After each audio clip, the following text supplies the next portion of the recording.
Thanks to an Illinois group, 33 Illinoisans wrongly imprisoned have been exonerated over the last 25 years. Some of those people served decades behind bars. We're talking with the Illinois Innocence Project tonight, and Lauren Caseberg, who is the legal director, joins us now from Chicago. Lauren, good to see you. Nice to see you, Mark. For people who aren't familiar, tell us a little bit about the Illinois Innocence Project and what you do.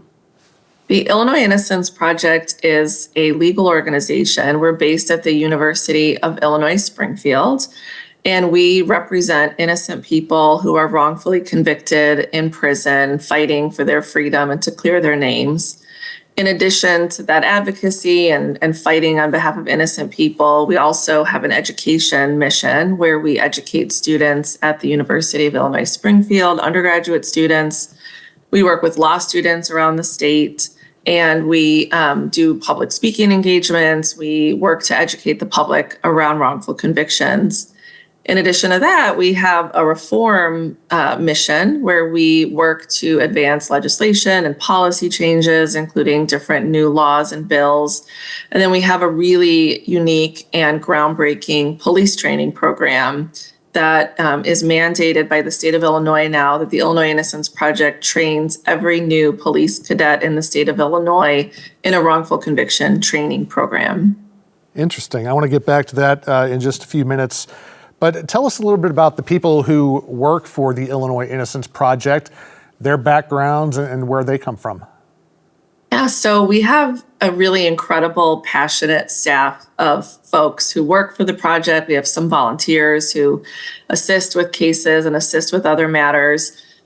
One of the really, I think, interesting things that I love about working at the project is that sort of once we have someone who is a student with us or someone who starts out as a volunteer, so often they want to stay and they're so dedicated to the work that we do. So a lot of our staff has actually been with us for many years and in different sort of roles, starting out we have one staff attorney right now who used to actually be an undergraduate student at the University of Illinois Springfield, who then went on to law school and now is an attorney, sort of full circle working with us. But we have a staff of attorneys. We have staff that is based around the entire state. Our main office is in Springfield. And based in Springfield is our director and our operations director, and we have a full office there at the university with attorneys and administrative staff.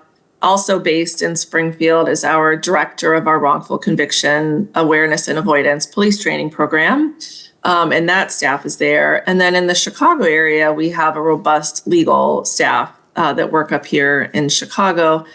And we have even staff that are based sort of in other places. We have someone who's just outside of Peoria. And so we all work together in teams. We come together on Zooms. We see each other in court. We see each other at, events and hearings and things of that nature. Very good. Well, this is very interesting stuff. I'm curious how the Innocence Project learns about these different cases, and what are the procedures for choosing a case? Because I'm sure once word gets out that you guys are helping people, that everybody and their brother who's incarcerated probably wants your help. So how do you determine what cases to take? It's funny because when I started doing this work, over 20 years ago as a student, one of the things I would hear from people all the time is like, doesn't everybody say they're innocent? And it sort of was like almost mocked. And now what we've learned over the last 20 plus years of seeing exonerations, thousands of people across the country being exonerated, is that this is a real problem. There are thousands of people in Illinois alone that are wrongfully convicted.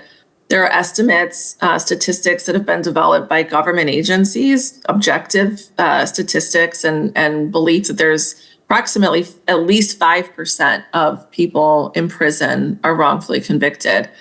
5% doesn't sound like that big of a number, but if you think of it, it's every 20th person getting convicted in a court system is wrongfully convicted according to this research and these studies. And so we start from a premise of knowing that this is a prolific problem. This is an epidemic problem within our society, within our legal system. That said, we get hundreds and hundreds of applications every year. And we are actually, as an organization, only able to accept 1% of the cases of people who write to us. Sometimes we get referred cases by other attorneys. So that can happen where someone, who represented someone on an appeal comes to us and says, my client was innocent. I know it in my bones. They need help. I can't help them anymore. You guys are the ones. We need you to do this. Most of the time, though, the process begins with an innocent person in prison writing us a letter. We're still one of the few places, I think, in this country or in this world that operates through snail mail. So our clients write handwritten letters to us. We get plea after plea to our office in Springfield, where we have an incredible intake staff. That intake staff is comprised of an attorney, some administrative positions in our office, and then we have undergraduate students at UIS who work to go through these letters, try to acquire as much information about them as possible. We have an initial screening process where a person who's an applicant at that point has to meet a certain number of criteria in order to even get through the first stage of the screening. And then if they get through that first stage of the screening, there's additional work done to look at the appellate opinions on the case, look at any news articles, try to get our wrap minds around what this case is about. Are there red flags that come up? So one really, I think, insightful and incredible part of the work that we do is that we're able to help individual people, but through that work, we learn about the system. So you start to see trends and you see patterns, and we know common causes of wrongful conviction. So if you have a juvenile who says that they falsely confess, and you know that the records show that they were held at the police station for 2 days and only released when they were told that they could see their parent, and then that wasn't true and they confessed to a crime, in your head, you have a little alert. And so that's a red flag. So our intake team recognizes those. They sort of triage cases and categorize them. And then cases that then get to the next step that look like there's a credible possible claim of innocence, it's a complete deep dive into the case. And sometimes our intake process can take years by itself, where they acquire all the documents. They get trial transcripts, police reports, lab reports, anything they can do. They send FOIAs. They try to get, information from any place they can get it. And then they pull together, working with students at the university, a comprehensive evaluation of the case. And then they'll present that to our legal team. And so the attorneys, our investigators, and our legal staff will sit in these meetings, hear about these cases, and make decisions about what more investigation could be done or what could we do to, decide if this is a case that we want to take on. And then, like I said, 99% of applicants get that sort of bad news letter in the mail that we don't have the resources, or we don't have the ability to take on their case. But for that 1% that do, we take it, and it's sort of off to the races to try to do everything we can to prove their innocence. Sure. You talked about patterns and things like that. And looking at some of the folks that you've helped, you've helped white people, black people, men, women, all kinds of people. But do you find that it's mostly minorities that are asking for your help and or end up being exonerated? I think what this work shows you is that it really can happen to anybody. We have seen clients who have come from communities that have high levels of crime and high arrest rates. And so you can, they're statistically probably more likely to be wrongfully convicted coming from a community where there are higher police presence and higher police encounters. And then we have clients who, are to some folks like they're a next door neighbor and it's a totally different community. Wrongful convictions can happen to anyone. Sometimes the cases I think that highlight that the best can be cases of our women clients that we have. Most women who are wrongfully convicted of a crime. Oftentimes it's not even an actual crime to begin with, but a tragic accident, a tragic medical occurrence.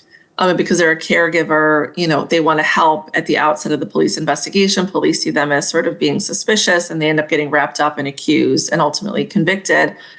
And so when you see those cases of mothers convicted of murdering their child, or of a daycare worker convicted of murdering a child they cared for, I think those really highlight, like, this can really happen to anybody. Another, I think, keen example of that We have a client, his name is Brian Beals. He was exonerated back in December of 2023. He was from the Inglewood community. He was an African-American football player and incredible student. He was a student at SIU in Carbondale playing football. In 1987, he went home for Thanksgiving break, and in his community, a little boy was shot and killed. The shooter of that crime was actually shooting at Brian and missed him and hit this little boy.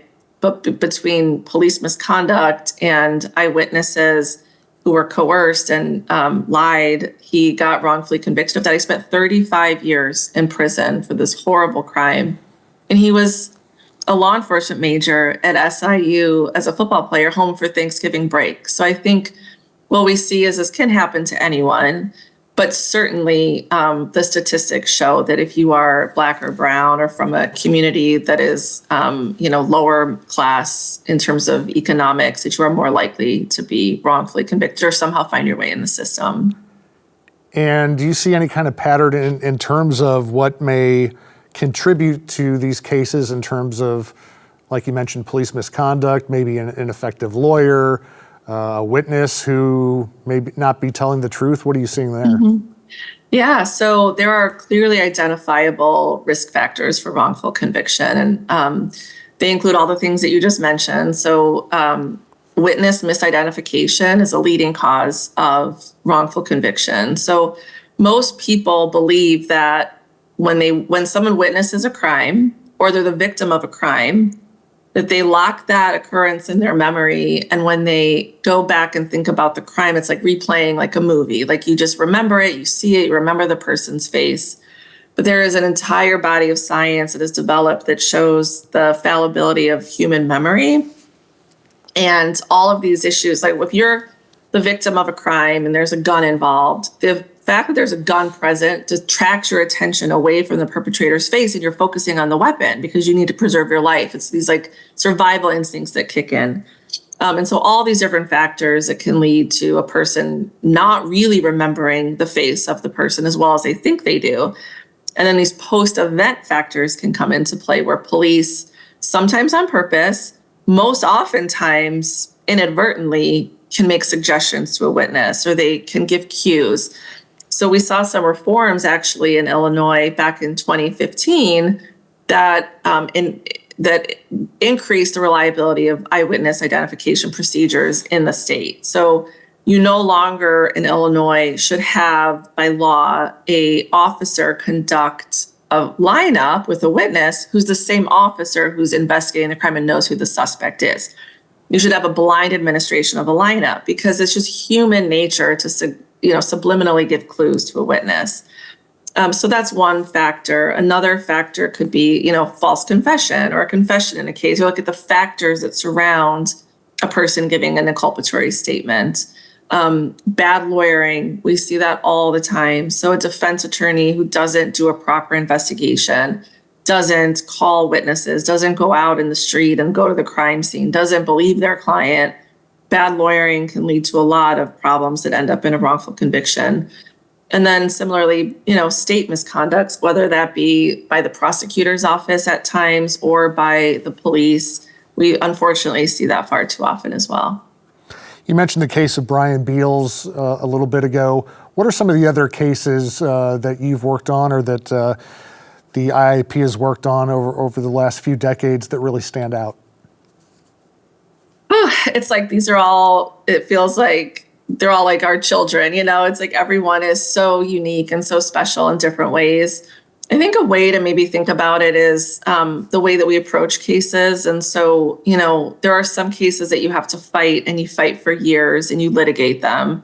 And ultimately you end up with an exoneration. So a good example of a case like that could be the case of Marilyn Malero, who was a longtime client of the Illinois Innocence Project prior to her exoneration, which ultimately happened. Marilyn was convicted wrongfully alongside two other women back in 1992 in Chicago in the Humboldt Park neighborhood after a shooting of two men happened in the actual bathroom at Humboldt Park in Chicago. Marilyn spent 28 years in prison for this crime, which she did not commit. 5 of those years were on death row. And she ultimately was exonerated after litigating her case for a long time, going before every venue we could get in front of. Sometimes we are able to work in cooperation or collaboration with different prosecutors' offices. So there are conviction integrity units that have sort of become a new thing around the country, and throughout certain counties in Illinois, you have units within the prosecutor's office that are charged with hearing claims of innocence and working to try to determine whether or not someone was wrongfully convicted. An example there would be the case of Herman Williams, who was a Lake County client of ours. He was wrongfully convicted of the murder of his ex-wife in 1993 up in Waukegan at the northern, sort of far northern part of the state.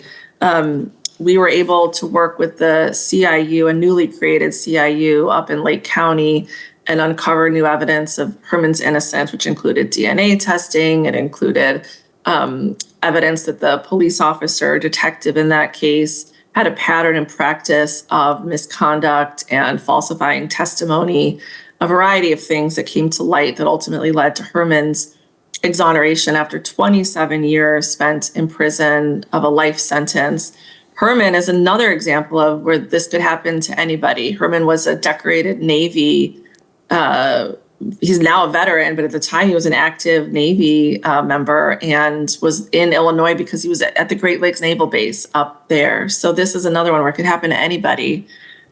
In addition to sort of litigating, working with prosecutors' offices, sometimes we get to the end of the road or there aren't any procedural avenues available, and we'll end up filing a clemency petition in front of the governor's office. We have the unique success, I guess you could say, if you call it that, of having the only posthumous clemency pardon in Illinois history. And that was of our client who we represented after his death in prison, Grover Thompson. Grover was convicted of a 1981 sexual assault case in Mount Vernon, Illinois. He spent 15 years in prison of his 40-year sentence and sadly died in prison as an innocent man. Years later, his family still fought to clear his name. A detective from Carbondale, who was incredible, took on the fight and reached out to us, and we were able to go in and actually Governor Rauner granted him an actual innocence pardon posthumously and cleared his name after his death. So, what we find is that there are just every story. You could take the whole, half-hour segment to talk about just one case. They're all fascinating. They're all devastating. But I think they all highlight different aspects of the way that we have to find creative ways to fight and clear people's names, decades and decades after their wrongful conviction. Yeah, it's been 15 years since Illinois abolished the death penalty, and even as far back as 2000, there was a moratorium because of wrongful convictions. I mean, do we know of people who have been executed in Illinois that were innocent? I mean, that is a really good question. I am not in a position today to give you names of people who were executed who were innocent in Illinois, but I can tell you that that has happened, and it's happened around the country. In fact, just this past week, there was an individual in Texas who was identified by a commission in Texas, in, again, working with a conviction integrity unit at a prosecutor's office and the governor's office there. And they identified a man who had been executed, and they actually did a whole, almost a ceremony within their council to acknowledge that this man had been executed and was innocent. So the National Institute of Justice years ago did a study, and they determined as a federal government agency that 4% of death row inmates are innocent, that's the error rate on death row. And in death row cases, people have actually, as terrible as they are, a little bit more access to a defense. So you get an additional, in Illinois, you would get an additional attorney, you would have additional resources for investigation because the stakes are so high. And so we know that if it's 4% on death row cases where there's more resources at trial and there's more opportunities for reviewing the conviction on the other side of it, it's much greater in non-death cases, the rate of wrongful conviction. In addition to helping these innocent folks get out of prison, I want to talk a little bit about what the organization does in terms of legislative changes and, as you mentioned earlier, police training. Tell us a little bit about that. The police training is truly innovative, and it's such an incredible program to be a part of as an organization. So several years ago, our organization, the Illinois Innocence Project, started working at the Police Training Institute in Champaign at one training organization doing a voluntary optional training for police cadets. That has now completely grown and snowballed into a statewide program now. So the Illinois Training and Standards Board, which oversees all of the training for new police cadets in the state, mandates that every new police officer in the state receive our wrongful conviction training. So it's a 4-hour course. We have our director of police training it's the WCAA program, Wrongful Conviction Awareness and Avoidance. And that director goes in with an attorney and 2 exonerated individuals at every session. So starting a few years ago, every new police officer in the state has had an encounter with an innocence attorney and 2 people who were in prison for crimes they didn't commit. We're collecting data around that, doing surveys of these officers. We really believe that it will have an impact to have that firsthand exposure and understanding. Part of the training includes these causes of wrongful conviction and the factors and ways to identify, and like if your gut is saying something's off, and ways to identify what's the chain of command and how do I address it as a police officer if I think that we may be arresting the wrong person or this evidence isn't leading exactly where we thought it was going to lead. So that's truly incredible. And we believe it's the sort of a domino effect, and we'll see changes like that around the country as well. There are other states, and even an agency from Canada has come to Illinois to observe our training and potentially replicate it in other places. In terms of legislation, we have been really lucky to be a part of some groundbreaking, nationally, leading the nation in amazing legislation here in Illinois that comes from our experience in wrongful conviction cases. We were able to pass a bill that requires extra diligence and information in cases that include jailhouse informants. So if you are a defendant and you have a case in court and there's a jailhouse informant, sometimes called a snitch, who's saying that you gave them information or confessed to the crime to them, there's a whole new standard in Illinois that allows for the courts to really dig in there and see how credible is this jailhouse informant and what they're saying, and is it true. In 2021, we were able to pass, we helped write and then pass a juvenile deception bill in Illinois that now prohibits the use of lying to juveniles in the interrogation room. So I think most people don't know is that it's legal for the police to lie to you if you're being interrogated. That has always been true. It's still true for adults in the state of Illinois and throughout the country everywhere. But in Illinois, we were the first state in the country to ban the use of lying with minors in the interrogation room. That came from our understanding and knowledge that juveniles are more likely to falsely confess, period. And they are especially more likely to confess to something they didn't do if the police lie to them, or if they're given an incentive that they could leave. If you just sign this paper, your mom's in the next room and she'll take you home. Or lying to them and saying, your fingerprints are on this gun and we know you were in the room. We did rapid DNA testing. We know you were there. And a juvenile who doesn't know any different is terrified, and they think, well, if I could just get out of this room, everyone's going to know I didn't do it. So let me just do what they want me to do and get out of the room.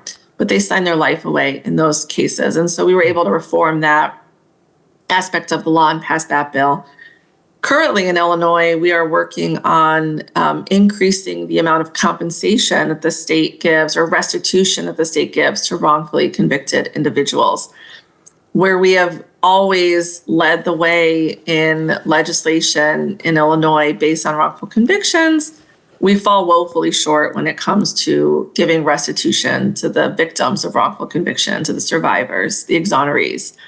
Currently in Illinois, we give an average of around $11,000 a year to someone who spent, these decades in prison for crimes they didn't commit.